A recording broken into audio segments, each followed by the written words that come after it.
Lesung Jumengglung. Lesung Jumengglung merupakan sebuah gending atau lagu karawitan yang dikomposisi oleh Ki Nartosabdo. Gending ini menceritakan tentang tradisi gejok lesung atau kotean lesung pada beberapa daerah agraris di Jawa Tengah, Jawa Timur, dan Yogyakarta.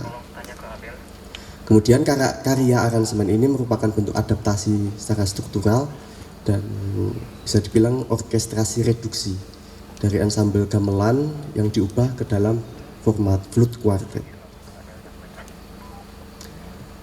Kesan rancak sorak pesta rakyat Gejok Lesung menggambarkan tentang kesenangan para ibu-ibu petani sembari beristirahat pasca bertani dari sawah, serta bunyi onomatope atau kata yang menggambarkan bunyi secara khusus yang menjadi kekayaan seni karawitan, yaitu tok, tek, tok. Demikian